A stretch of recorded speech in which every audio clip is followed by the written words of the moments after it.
Back दोस्तों। इस video में हम बहुत ही ज़्यादा इंपॉर्टेंट टॉपिक पढ़ने वाले हैं, that is functions of ecosystem. Functions of ecosystem में देखो दो चीज़ें पढ़नी है हमने। एक तो एनर्जी फ्लो पढ़ना है, ठीक है, एनर्जी फ्लो पढ़ना है, और दूसरा हमें पढ़ना है इसी के साथ में हम पढ़ेंगे ecological succession. Nutrient cycling as of now आपके काम का है नहीं, न्यूट्रिएंट साइक्लिंग को आप छोड़ सकते हैं। एनर्जी फ्लो और इकोलॉजिकल सक्सेशन ये दो बहुत ज़्यादा इंपॉर्टेंट टॉपिक है।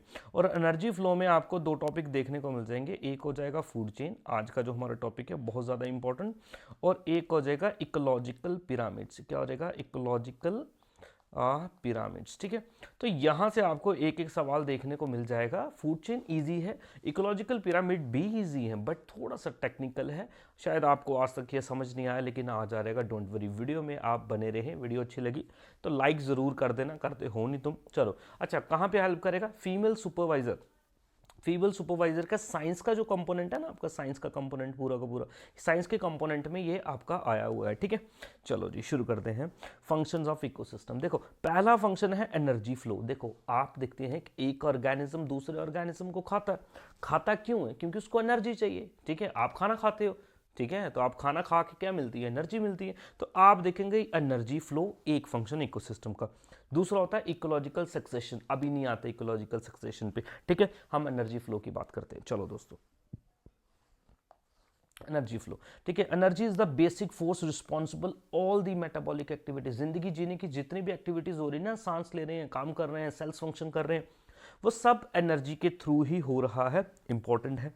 The flow of energy from producer to top carnivores, ठीक है, या फिर कंज्यूमर। आपने देखा ना, प्रोड्यूसर्स को खाएगा, फिर आप पहला आप देखेंगे, पहला आपका जाएगा primary consumer, then secondary consumer, then tertiary consumer. ये पूरी की पूरी बातें हमने देख ली थी। इस called energy flow which is unidirectional. Unidirectional मतलब अगर इस तरीके से आपकी एनर्जी शिफ्ट हो रही है, तो यहाँ से ऐसे नहीं हो जाएगी।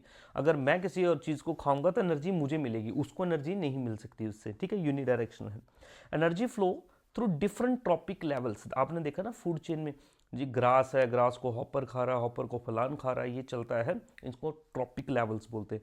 ट्रॉपिक का मतलब न्यूट्रिशन, ठीक है। तो आप बोल सकते हैं nutrition level from producer to subsequent trophic levels चलता है। Energy always flow from lower to higher trophic levels.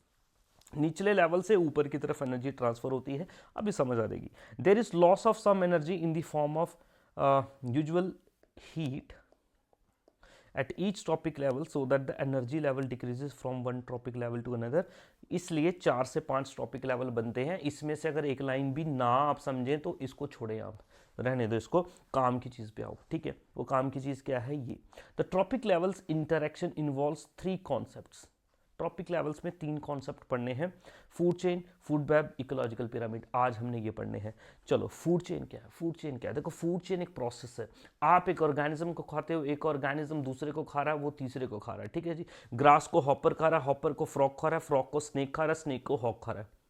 तो ये खाना और दूसरा कोई इसे खा रहा है, इस पूरे के पूरे प्रोसेस को फूड चेन बोलते हैं, ठीक है जी। क्या है? The sequence of eating and being eaten by other organism which produces transfer of food energy is called food chain. इसे हम क्या बोलते हैं? Food chain. Simple.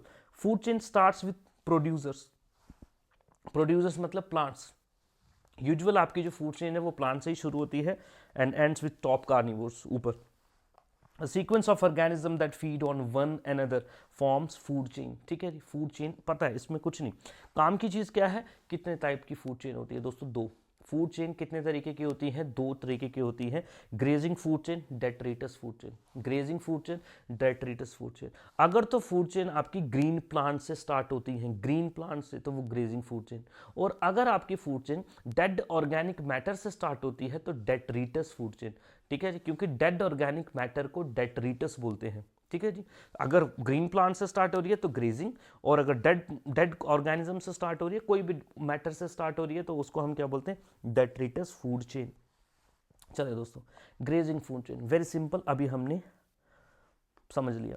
It begins with green plants, begins with green plants. At the base primary consumer is herbivore. और सबसे पहला इस green plant को जो खाएगा वो प्राइमरी कंज्यूमर कौन होगा? एक हर्बीवोर होगा हमेशा। इसके बाद में कार्निवोर्स होंगे जो इसको खाएंगे, ठीक है। जैसे कि आप देखेंगे ये लीफ है, लीफ को ये कैटरपिलर खा रहा है, ये हमेशा हर्बीवोर ही होगा, हर्बीवोर ही होगा। प्लांट्स को खाएगा, प्लांट्स के प्रोडक्ट को खाएगा, पत्ते को खाएगा, मांस कभी नहीं खाएगा, तो हर्बीवोर। ठीक है, चलो जी, अब इसको खा लेगा ये चैमेलियन, चैमेलियन को खा लेगा स्नेक, स्नेक को खा लेगा मैंगूस। ठीक है, तो ये आपका क्या है, grazing food chain, green plant से स्टार्ट होता है। For example, in terrestrial ecosystem, grass is eaten up by caterpillar, which is eaten up by lizard, lizard is eaten up by snake, snake is eaten up by hawk, and so on.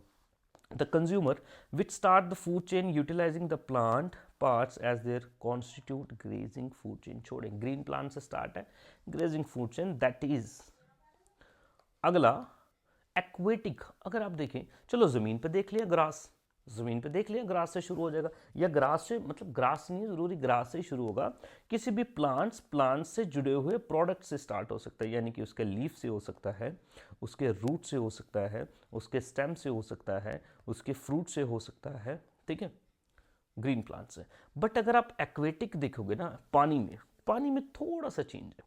देखो, पानी की जो food chain start होती है ना, वो होती है फाइटोप्लैंक्टन्स। फाइटोप्लैंक्टन्स हमने पिछली क्लास में देखा था, अगर आपको याद होगा तो क्या था, माइक्रो ऑर्गेनिजम्स होते हैं, ये माइक्रो ऑर्गेनिजम्स होते हैं। ठीक है जी, और ये प्लांट जो है इनको हम क्या बोलते हैं, फाइटोप्लैंक्टन्स।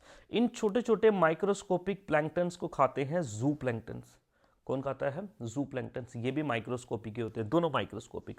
इन जू प्लांट्स को आप देखेंगे मे बी इंसेक्ट भी खा सकते हैं, उसके बाद में इंसेक्ट को ये छोटी फिशेस खाएंगे, छोटी फिशेस को बड़ी फिशेस खाएंगे, और इन बड़ी फिशेस को प्रीडेटर खाएंगे, जैसे कि जिनको आप पेलिकन्स भी बोल सकते हैं, बगुले टाइप होते हैं ना, आपने देखे होंगे ना बगुले टाइप। ठीक है जी, तो इनको पेलिकन्स खाएंगे, तो ये एक्वेटिक है। देखो वेरी इंपॉर्टेंट, आपको एक बात समझ लेनी है, जमीन पे जो फूड चेन शुरू होती है और पानी में जो फूड चेन होती है, इसमें थोड़ी सी वेरिएशन है। ज़मीन पे तो सीधा प्लांट्स और उसके किसी प्रोडक्ट से स्टार्ट हो सकती है, ज़्यादातर ग्रास ही हम देखते हैं, लेकिन पानी में किससे स्टार्ट होती है, फाइटोप्लैंक्टन्स। फाइटोप्लैंक्टन्स, जू प्लैंक्टन्स, छोटी मछलियाँ, बड़ी मछलियाँ, और उनके ऊपर जो बर्ड्स उनको खाते हैं, पेलिकन्स हो सकते हैं, पोलर बियर हो सकता है, ये इनको खाएंगे। अब डेट्रीटस फूड चेन की बात करते हैं। ऐसे हमें पता है, it starts from dead organic matter of decaying animal, जो सड़ रहे हैं, गल रहे हैं एनिमल, उनसे स्टार्ट होगा।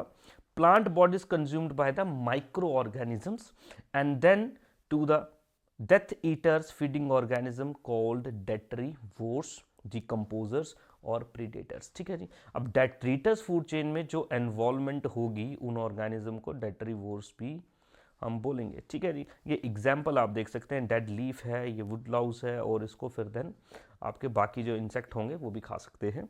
सिंपल, इसमें कुछ पढ़ने की बात नहीं है। दूसरा है फूड वेब। देखो फूड वेब क्या होता है, फूड है, देखो फूड चेन जो है,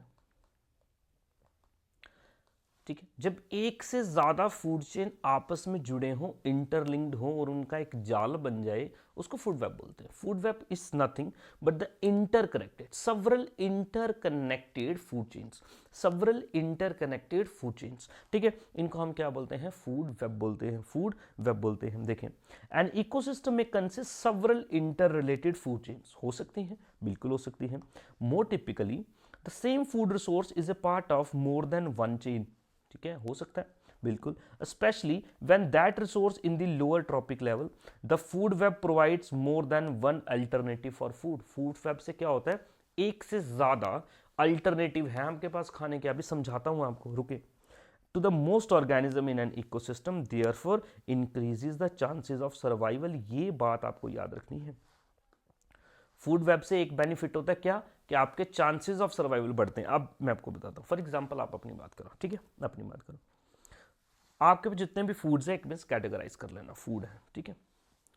आप मान लो जी आटा खा रहे हो, आपका फूड है। आटा नहीं खा रहे तो चावल खा रहे हो, आपका फूड है। ये नहीं खा रहे तो डेयरी प्रोडक्ट्स खा सकते हो, ठीक है। डेयरी प्रोडक्ट्स नहीं है तो नॉन वेज खा सकते हो, खा सकते नहीं। कितने ज़्यादा अल्टरनेटिव्स है फूड। जब इतने ज़्यादा अल्टरनेटिव फूड्स के होते हैं तो आपके चांसेस सर्वाइवल के बढ़ेंगे। और ये कब होता है, जब फूड वेब होता है। जब फूड वेब होता है, एक ही सीधी सीधी फूड चेन नहीं होती, लेकिन बहुत ज़्यादा फूड चेन्स लिंक्ड होती है। जैसे कि मैं आपको बताता हूँ, ये ग्रास है, ठीक है जी। इस ग्रास को हॉपर खा रहा है, इस हॉपर को ये बर्ड खा रहा है, सिंपल। इस ग्रास को ये माउस भी खा रहा है, इसको ये रैबिट भी खा रहा है, ठीक है। ये माउस को आप देख सकते हैं, ये आउल खा रहा है, ठीक है, ये हॉक इस आउल को भी खा सकता है, ये हॉक इसको भी खा सकता है, ये हॉक इसको भी खा सकता है, ये हॉक इस स्नेक को भी खा सकता है, ये स्नेक इस फ्रॉग को भी खा सकता है, ये स्नेक इसको भी खा सकता है, ये स्नेक माउस को भी खा सकता है, ये नहीं खा सकता है। तो आप देखिए स्नेक के पास कितने फूड्स हैं, एक तो हॉपर है, एक फ्रॉग है, एक माउस है, और स्नेक के पास इवन की रैबिट भी है, ये भी खा लेगा। तो आप देखें इसके पास एक से ज़्यादा अल्टरनेटिव फूड्स के हैं, इसी को फूड वेब बोलते हैं। आपको बोलेगा बताओ जी फूड वेब का क्या बेनिफिट है, आप बोलेंगे बेनिफिट तो सर कुछ नहीं, बट चांसेस ऑफ सर्वाइवल बढ़ जाते हैं। ठीक है, एक ऑर्गेनिज्म मरने से बच जाएगा। फॉर एग्जाम्पल सलमान खान ने हिरण मार दिया, ठीक है जी, तो बहुत महंगा हो गया बेचारे को, जान को पीछे बढ़ गई सारी की सारी दुनिया, ठीक, कोर्ट्स पीछे लग गए। क्यों भाई, जो हिरण है, हिरण किसी का खाना है, हिरण किसी का खाना है, और वो कौन है, वो आपका शेर है। ठीक है जी, अब इसका खाना ही खत्म अगर कर दिया जाएगा, ये तो बेचारा भूखा मर जाएगा, घास तो खाएगा नहीं, पेड़ तो खाएगा नहीं, फल फ्रूट नहीं खाएगा वो, तो उसको एनिमल ही खाना। तो आप एक ऑर्गेनिज्म को नहीं खत्म कर सकते, क्योंकि उसकी अपनी इंपॉर्टेंस है फूड चेन में, फूड वेब में, समझ रहे हैं। तो एक इंपॉर्टेंस जो है एनिमल्स की, आपको पता है, ये होती है फूड चेन, फूड वेब।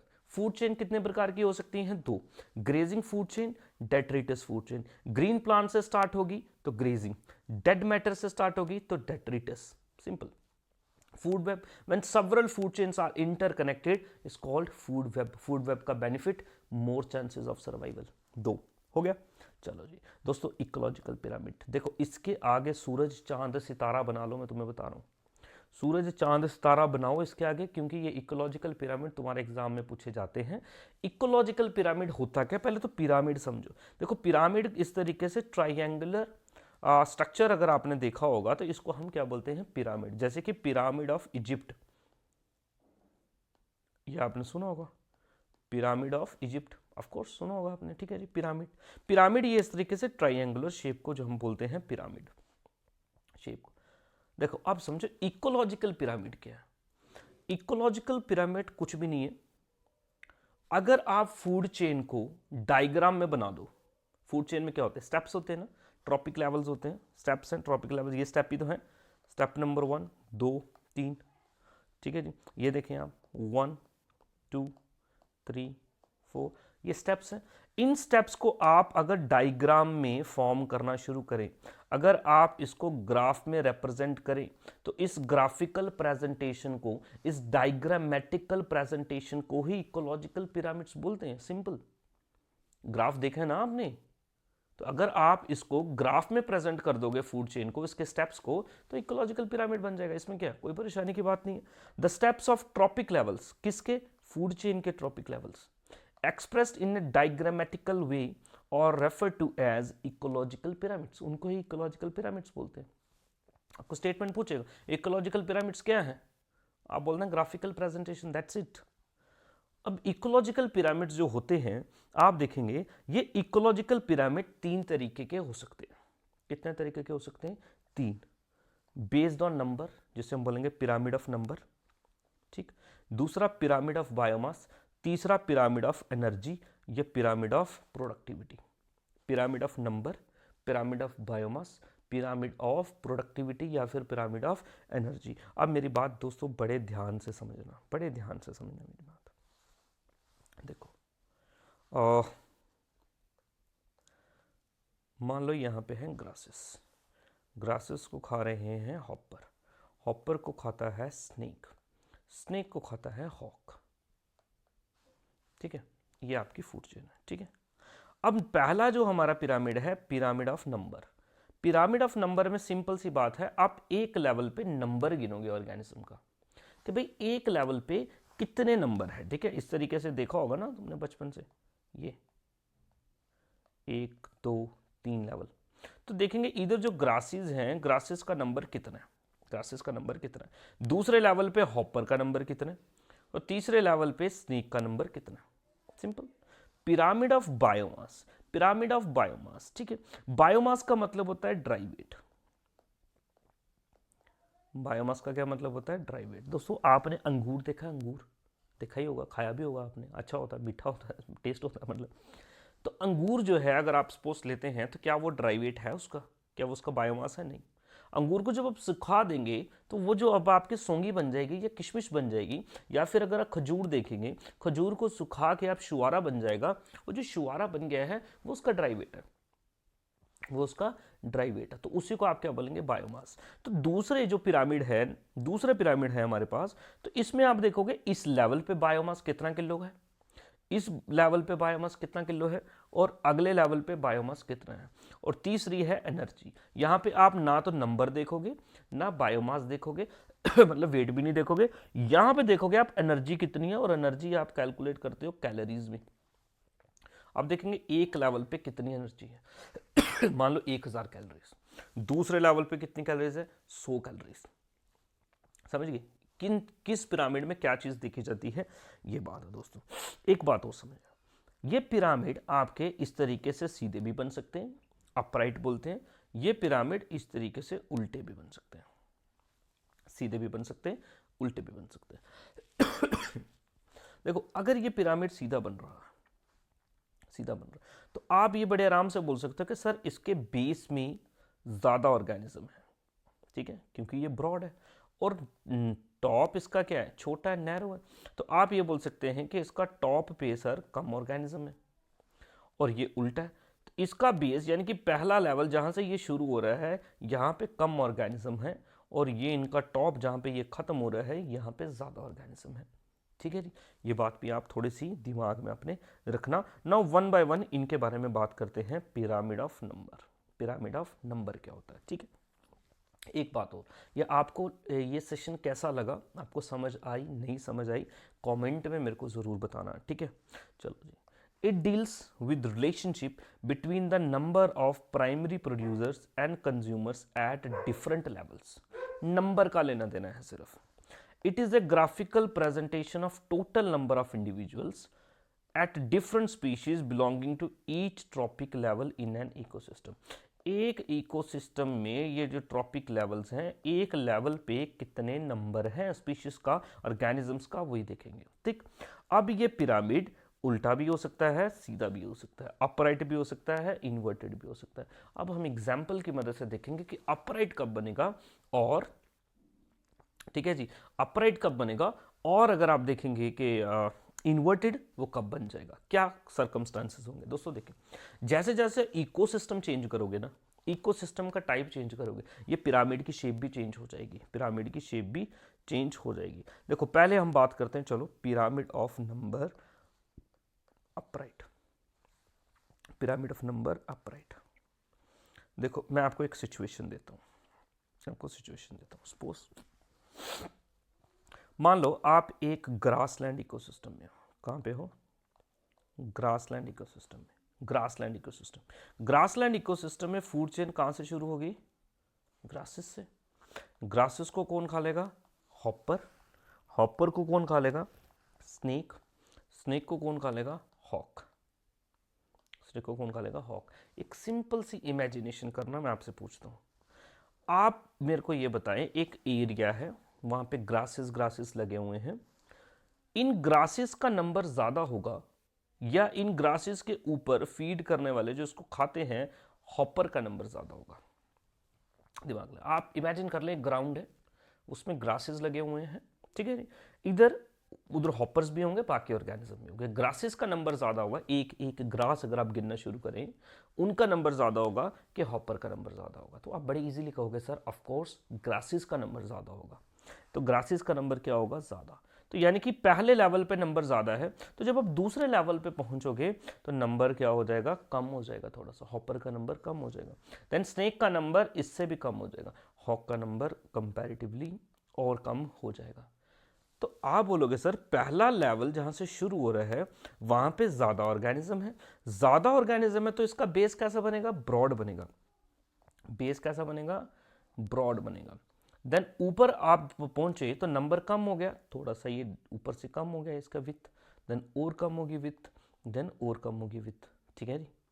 तो इस वजह से पहला लेवल इसका ब्रॉड हो गया, और लास्ट का यानी कि जो चौथा है ये क्या हो गया, नैरो हो गया। तो पिरामिड कैसा बनेगा, सीधा बनेगा।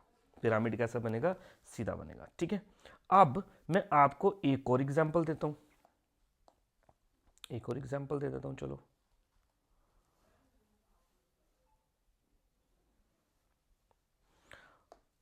अब इमेजिन करो कि आप एक फॉरेस्ट इकोसिस्टम में हो। कौन से इकोसिस्टम में हो? फॉरेस्ट इकोसिस्टम में हो, ठीक है।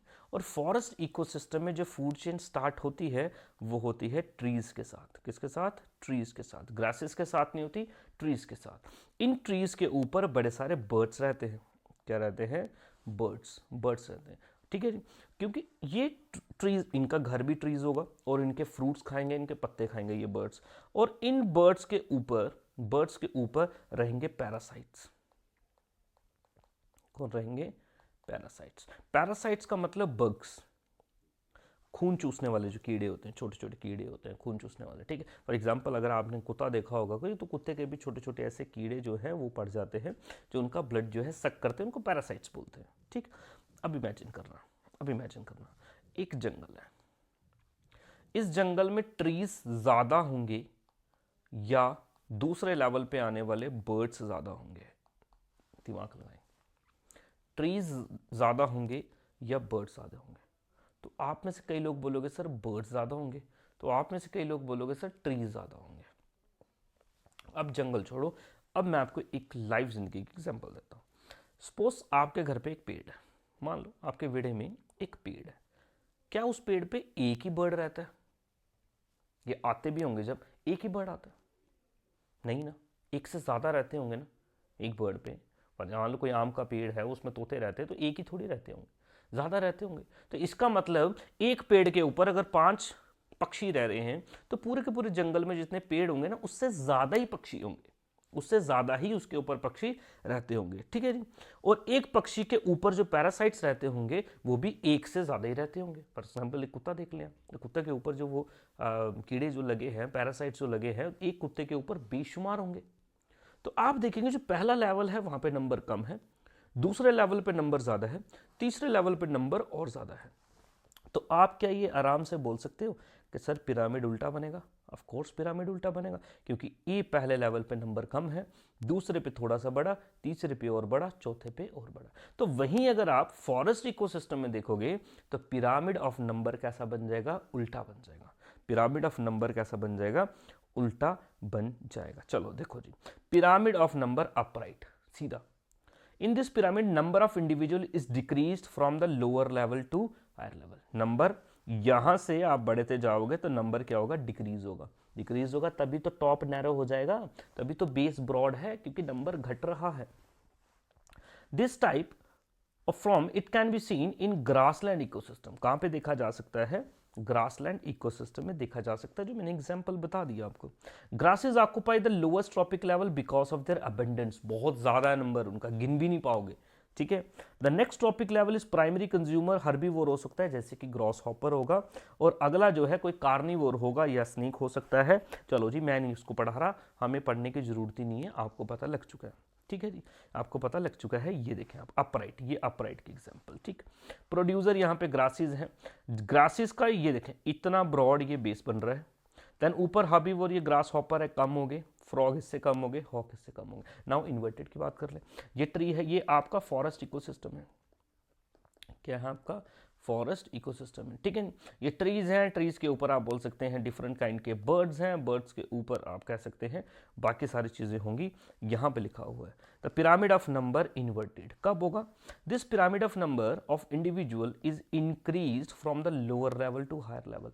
लोअर लेवल पे कम है, हायर लेवल पे बढ़ता जाएगा, ऑफ कोर्स बढ़ता जाएगा, ठीक। चलो जी, account in a forest would have a small number of large producers. बोल रहे नंबर कम होगा लेकिन वो बड़े बड़े ट्रीज होंगे, जैसे कि few number of big trees, ठीक है। This is because a tree being few in number would represent the base of pyramid and dependent herbivore, जो बर्ड्स होंगे अगले लेवल पे, and it is followed by parasites in the next trophic level. Hyper parasites being at higher level represent higher in number. Number बढ़ता जाएगा, top broad होता जाएगा, base narrow होता जाएगा। सिंपल है। पिरामिड ऑफ नंबर सीधा भी बन सकता है, पिरामिड ऑफ नंबर उल्टा भी बन सकता है, सिंपल, ठीक है। अगला pyramid of biomass. Pyramid of biomass, biomass का मतलब वेट। आपको एक लेवल पे वेट काउंट करना है, नंबर काउंट नहीं करना। चलो जी, in this approach individuals at each trophic level are weighed, मतलब इनका वेट किया जाता है, रादर बीइंग काउंटेड, गिने नहीं जाते। This gives pyramid of biomass, मतलब क्या, total dry weight of all the organism at each level at a particular time. It can also be upright और इन्वर्टेड, ये भी सीधा भी हो सकता है और ये उल्टा भी हो सकता है, सीधा भी हो सकता है और उल्टा भी हो सकता है। अब हम एग्जाम्पल देखते हैं पिरामिड ऑफ बायोमास अपराइट की। सेम दोस्तों एक एग्जाम्पल लगा लें आप ग्रासलैंड इकोसिस्टम की। ग्रासलैंड इकोसिस्टम की, ठीक है। पहले लेवल पे आपके प्रोड्यूसर्स ग्रासेस हैं, दूसरे पे आपके हर्बीवोर्स, तीसरे पे है आपके कार्निवोर्स एंड टॉप कार्निवोर्स, ठीक है। ठीक है, इमेजिन कर लेना दोस्तों, ग्रासेस हैं, ठीक है, बहुत ज़्यादा ग्रासेस हैं, ठीक, बहुत ज़्यादा ग्रासेस हैं। ग्रासेस पूरे के पूरे ग्रासेस को मिला लेंगे, इनका वेट ज़्यादा होगा, या ग्रासेस के ऊपर जो दूसरे लेवल पे आपके जो हॉपर्स होंगे उनका वेट ज़्यादा होगा। तो आप बड़े आराम से बोलोगे सर ऑफ कोर्स ग्रासेस का वेट ज़्यादा होगा। क्या होगा? ग्रासेस का वेट ज़्यादा होगा। चलो ग्रासलैंड छोड़िए, फॉरेस्ट इकोसिस्टम की भी बात कर लो। फॉरेस्ट इकोसिस्टम कहां से शुरू होगा? ट्रीज के साथ। ट्रीज के ऊपर कौन रहता है? बर्ड्स रहता है। तो भैया आप खुद दिमाग लगाएं, ये जो इतना बड़ा पेड़ है इसका वेट ज़्यादा होगा, या इसके ऊपर मान लो 10 20 50 पक्षी भी रहते हैं, इनको भी जोड़ लें, या इनका वेट ज़्यादा होगा? बड़े आराम से बोल दोगे सर ऑफ कोर्स ट्रीज का वेट ज़्यादा होगा, ठीक है। वो हज़ार किलो का पेड़ होगा एक, ठीक है जी। बर्ड्स कुल मिला के 100 भी नहीं होंगे, 100 किलो भी नहीं होगा, ठीक है। तो आप बोलोगे सर बेस चौड़ा ही बनेगा ना, क्योंकि वेट ज़्यादा है, दूसरे कम हो गया, तीसरे लेवल पे कम हो गया। तो पिरामिड ऑफ बायोमास अपराइट अगर हम बात करते हैं तो यही आपको बोलता है for most of the ecosystem on land the pyramid of biomass has large base, base large बनेगा, primary producer with smaller trophic level on the top, top पे कम। The biomass of producers plants is maximum, the biomass of the next trophic level, example के लिए जो primary consumer होंगे उनका biomass कम होगा। कुछ पढ़ने की जरूरत नहीं है, आपको समझ आ चुकी है। चलें आगे। नाउ बात करते हैं पिरामिड ऑफ बायोमास इन्वर्टेड। क्या सर उल्टा भी हो सकता है? आपने हाँ बोला तो है उल्टा हो सकता है, लेकिन होगा कब? इमेजिन कर लें एक्वेटिक इकोसिस्टम, इमेजिन करें एक्वेटिक इकोसिस्टम, एक्वेटिक इकोसिस्टम। दोस्तों एक्वेटिक इकोसिस्टम में फूड चेन कहां से स्टार्ट होता है? फाइटोप्लैंक्टन से, ठीक है जी। फाइटोप्लैंक्टन छोटे छोटे माइक्रोस्कोपिक प्लांट्स होते हैं, इनको खाते हैं छोटे छोटे जू प्लैंक्टन्स, ये भी माइक्रोस्कोपिक होते हैं। इन जू प्लैंक्टन्स को खाएंगे इंसेक्ट्स, इंसेक्ट्स को खाएंगे फिशेस, फिशेस को खाएंगी लार्ज फिशेस, यही है। अब आप मेरे को बताओ ये जो छोटे छोटे माइक्रोस्कोपिक प्लांट है इनका वेट ज़्यादा होगा या आगे चल के इन लार्ज फिशेस का वेट ज़्यादा होगा? आप खुद बताएं, खुद बताएं ना। आप बोलोगे सर ऑफ कोर्स ये जो लार्ज फिशेस होंगी इनका वेट ज़्यादा होगा, इनका बायोमास ज़्यादा होगा। फाइटोप्लैंक्टन्स, फाइटोप्लैंक्टन्स का नंबर ज़्यादा होगा, नो डाउट। अगर हम नंबर की बात करते हैं ना, पिरामिड ऑफ नंबर, तो ये क्या सा हो जाता? सीधा हो जाता, क्योंकि बेस चौड़ा हो जाता। बट यहाँ पे बात चल रही है वेट की, इसका वेट कम है, कुल पूरे को मिला भी लें तो वेट कम हो जाएगा। तो वेट कम हो जाएगा तो ये कैसा बन जाएगा यारों? ये बन जाएगा उल्टा। ये बन जाएगा कैसे? उल्टा बन जाएगा। सिंपल, कुछ पढ़ने की ज़रूरत नहीं है, कुछ पढ़ने की ज़रूरत नहीं है। तीसरा है हमारे पास पिरामिड ऑफ एनर्जी। कहाँ चला गया? तीसरा है पिरामिड ऑफ एनर्जी। देखो दोस्तों पिरामिड ऑफ एनर्जी ईजी है, ये हमेशा सीधा ही होना है, ये हमेशा सीधा ही होना है, ये उल्टा हो ही नहीं सकता कभी। पिरामिड ऑफ नंबर सीधा हो सकता है, उल्टा हो सकता है। पिरामिड ऑफ बायोमास सीधा हो सकता है, उल्टा हो सकता है। लेकिन पिरामिड, ये जो नंबर है आपका एनर्जी है, ये सीधा ही होना है, क्योंकि एनर्जी हर लेवल पे घटनी है, हर लेवल पे घटेगी घटेगी, बढ़ेगी नहीं एनर्जी। देखो ना, अगर एक ऑर्गेनिज्म के पास 1000 कैलोरीज है, ठीक है जी, तो अपनी जिंदगी जीने के लिए, रेस्पिरेशन करने के लिए, मेटाबॉलिक एक्टिविटीज करने के लिए उसको तो भी कुछ कैलोरीज चाहिए। तो जब उसको दूसरा ऑर्गेनिज्म खाएगा, मान लो जी 1000 कैलोरीज है इसके पास, तो भाई 1000 से 2000 नहीं दे सकता ना ये। 1000 तो 1000 ही मैक्सिमम, चलो 1000 ही दे देगा। वैसे 1000 नहीं होता, 10% एनर्जी ट्रांसफर होती है सिर्फ, ठीक है जी। देखो क्या लिखा है, only 10% energy is transfer to the high trophic level, ऊपर वाले को 10% एनर्जी ट्रांसफर होती है। The pyramid of energy is always upright, भाई होना ही है क्योंकि घटेगी घटेगी घटेगी एनर्जी साथ साथ में। This is because some energy is loss at each level, only 10% energy is transfer. मान लो अगर यहाँ पे 1000 कैलोरीज हैं तो आगे चल के ये जो आगे बढ़ेगा तो 10% ही जाएगा, 100 कैलोरीज जाएगी, 100 के बाद 10 ही जाएगी, 10 के बाद 1 ही जाएगी। यहाँ पे देख लें आप, ठीक 0.1 ये वही दिखाया गया, ठीक है जी। तो जैसे जैसे आपके लेवल बढ़ेंगे एनर्जी घटेगी घटेगी घटेगी घटेगी, बढ़ नहीं सकती, तो ये हमेशा सीधा ही बनेगा। देखो आपको कई तरीके के यहाँ पे सवाल पूछे जा सकते हैं, कई तरीके के सवाल पूछे जा सकते हैं, ठीक है। फॉर एग्जाम्पल के लिए आपको बोलेगा pyramid of energy can be inverted और अपराइट, एक स्टेटमेंट है तो आप बोल दोगे गलत। अगर आप बोलेंगे pyramid of biomass, pyramid of biomass, आप सुने एक सवाल बना रहा हूं, pyramid of biomass, pyramid of biomass in forest ecosystem will be, क्या होगा, upright, inverted, can be both. 1 2 3 सवाल है दोस्तों पिरामिड ऑफ बायोमास पे और इकोसिस्टम है फॉरेस्ट, इकोसिस्टम है फॉरेस्ट, कैसा होगा, अपराइट होगा, इन्वर्टेड होगा, क्या बोथ, दोनों भी हो सकते हैं। तो इसका आंसर जो है वो क्या होगा, वो हो जाएगा अपराइट, वो क्या हो जाएगा, अपराइट, ठीक है जी। क्यों, क्योंकि बायोमास जो ट्रीज का है वो ज्यादा होगा, ट्रीज के ऊपर बर्ड्स का कम होगा, बर्ड्स के ऊपर पैरासाइट्स का और कम होगा, तो ये पिरामिड कैसा बनेगा, सीधा बनेगा दोस्तों। तो कई तरीके से आपको इसमें सवाल पूछे जा सकते हैं। मैं सवाल फ्रेम करूंगा जब थोड़े से और मैं पढ़ा के 1-2 लेक्चर आपके साथ जरूर डिस्कस करूंगा इन सवाल के ऊपर। चलो जी, बाकी हम देखते हैं कल। Thank you very much, have a nice day.